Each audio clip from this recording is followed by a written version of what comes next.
तो बच्चों, वेव्स का बेसिक कंसेप्ट समझने के बाद हम पहला टॉपिक स्टार्ट करते हैं, जो कि वेव मोशन पर आधारित है।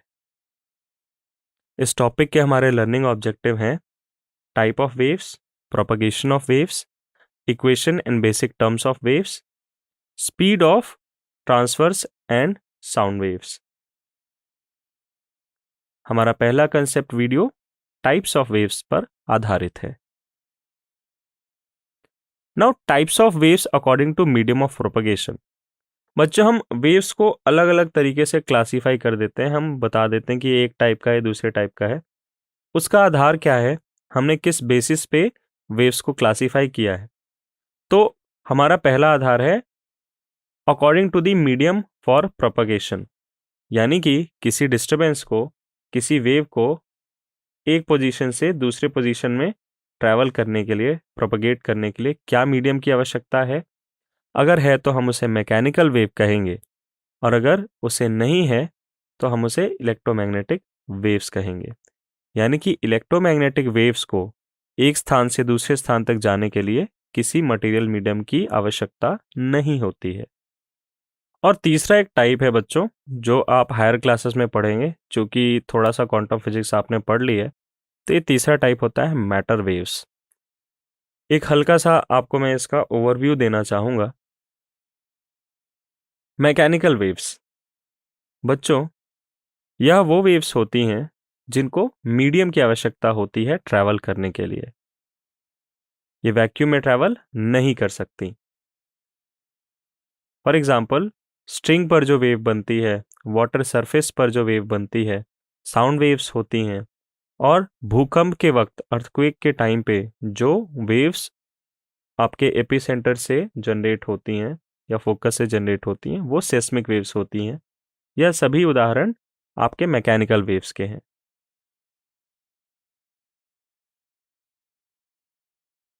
आप देख सकते हैं तीनों ही केसेस में आपको मटेरियल मीडियम की आवश्यकता पड़ती है। अब जानते हैं इलेक्ट्रोमैग्नेटिक वेव्स के बारे में। Electromagnetic waves do not need a medium to propagate और travel from one place to another. इन्हें मटेरियल मीडियम की आवश्यकता नहीं होती है एक प्लेस से दूसरे प्लेस तक जाने के लिए। An electromagnetic wave can travel through anything. अब चूंकि इनको मटेरियल मीडियम की आवश्यकता नहीं है, तो ये एयर से, वाटर से, वैक्यूम से, कहीं से भी ये ट्रैवल कर सकती हैं।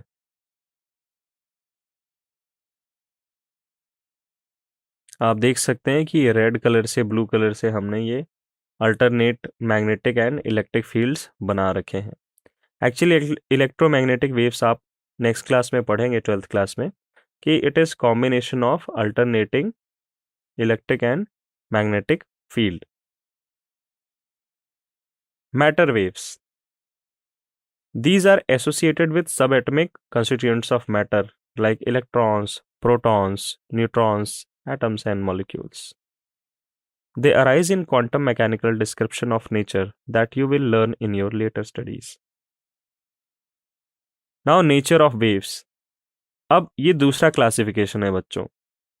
मटेरियल मीडियम की आवश्यकता के आधार पर तो हमने तीन टाइप की वेव्स बता दी। अब ये जो नेचर ऑफ वेव्स है, ये on the basis of particles motion और on the basis of particles displacement. तो ये पहला प्रकार है लॉन्गिट्यूडनल वेव्स का, दूसरा ट्रांसवर्स वेव्स। अब आप इस एनिमेशन को ध्यान से देखें, आपको फर्क खुद ही समझ आ जाएगा। तो बच्चों, अगर हम पहले स्प्रिंग पर नजर डालें, तो वहां पे स्प्रिंग का जो मूवमेंट हो रहा है वो अप डाउन हो रहा है, और ये इस अप डाउन मूवमेंट के साथ साथ आपका जो डिस्टरबेंस है वो राइट की तरफ, राइट डायरेक्शन की ओर मूव कर रहा है। जबकि अगर हम नीचे वाली स्प्रिंग पर नजर डालें, तो यहाँ पे आप देख सकते हैं कि स्प्रिंग का एक हिस्सा कंप्रेस हो जाता है, यानी कि स्प्रिंग का सेक्शन क्लोज आ जाता है, और उसके एडजेसेंट, उसके जस्ट बगल में स्प्रिंग जो है फैल जाती है, एक्सपैंड कर जाती है।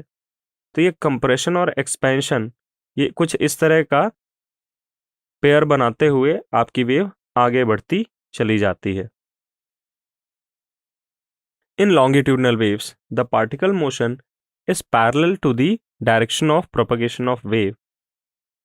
जैसे कि आप देख सकते हैं यहाँ पर ज़्यादा स्पष्ट दिखाई दे रहा है कि एक रीजन है जहाँ पे मटेरियल के पार्टिकल्स, मीडियम के पार्टिकल्स एक साथ आ गए हैं, कंप्रेस हो गए हैं, और उसके जस्ट बगल में ही जो रीजन है वो काफ़ी रेयर हो गया है, यानी कि पार्टिकल्स एक रीजन में इकट्ठे हो रहे हैं तो उसके एडजेसेंट रीजन में कम पार्टिकल्स नज़र आ रहे हैं। तो इस तरह से कंप्रेशन और रेयर फैक्शन का रीजन मीडियम में क्रिएट होता चला जा रहा है, और जैसे जैसे वेव आगे बढ़ रही है वैसे वैसे ये कंप्रेशन और रेयर फैक्शन भी आगे बढ़ता चला जा रहा है। पार्टिकल मोशन पर नज़र डालें तो देखिए ये भी लेफ्ट टू राइट हो रहा है, राइट लेफ्ट हो रहा है, और मोटे तौर पर देखें तो आपके एनर्जी का प्रोपगेशन भी हॉरिजॉन्टल है और पार्टिकल का मोशन भी हॉरिजॉन्टल है। Compression and rarefaction. The forward motion of particles pushes molecules horizontally and creates high pressure region, and this is known as compression.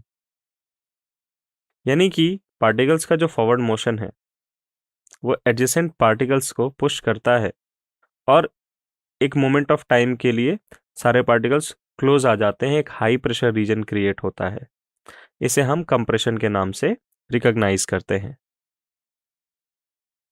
The backward retraction of particles create a low pressure area, allowing the particles to move back to the left, and this is known as rarefaction. बच्चों, compression के time पे जो particles आगे बढ़े थे अपने neighbourhood के particles को हिट करने के लिए, वो हिट करने के बाद जब वापस आएंगे तो क्या हो जाएगा, उसी रीजन में रेयरफैक्शन क्रिएट हो जाएगा, यानी कि पार्टिकल्स कम हो जाएंगे। तो इस तरीके से पार्टिकल्स के मूवमेंट के कारण, उनके वाइब्रेशन के कारण कंप्रेशन और रेयरफैक्शन बनता चला जाएगा, और आपकी एनर्जी, आपका डिस्टरबेंस भी इसी के कारण आगे प्रोपगेट करेगा मीडियम में। In longitudinal wave each element of medium undergoes a compressive strain. Fluids as well as solids can sustain compressive strain. Therefore, longitudinal wave can be propagated in all elastic media. Actual में longitudinal wave के propagation के दौरान एक compressive strain लगता है medium के particles पर, यानी कि चूंकि कंप्रेशन और रेयरफैक्शन के रीजन्स क्रिएट होने हैं तो कंप्रेसिव स्ट्रेन तो लगेगा ही। अब अगर हम फ्लूइड्स की बात करें या सॉलिड्स की बात करें तो हर प्रकार का मीडियम, चाहे सॉलिड लिक्विड गैस हो, वो कंप्रेसिव स्ट्रेन सस्टेन कर सकता है।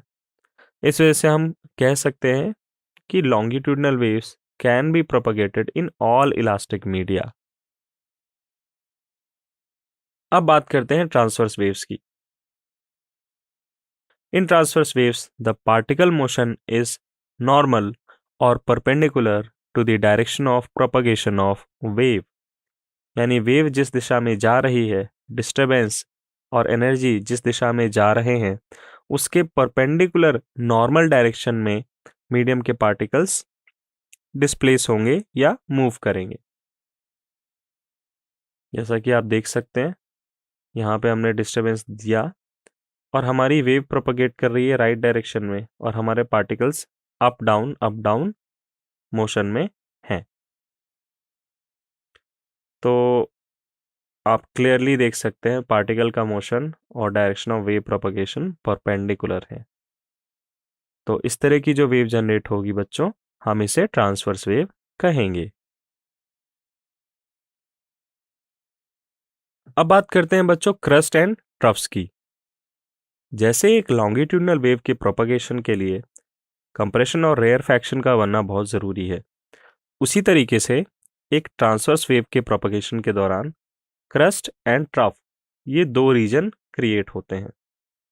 अब क्रस्ट वो रीजन होता है बच्चों जहां पे पार्टिकल मैक्सिमम डिस्प्लेसमेंट शो करता है अपनी मीन पोजीशन से, यानी ये जो ऊपर उठा हुआ पार्ट है इसे हम क्रस्ट कहेंगे, और जो नीचे वाला मिनिमम कंप्रेशन वाला पार्ट या मिनिमम डिस्प्लेसमेंट वाला पार्ट जो होगा उसे हम ट्रफ कहेंगे।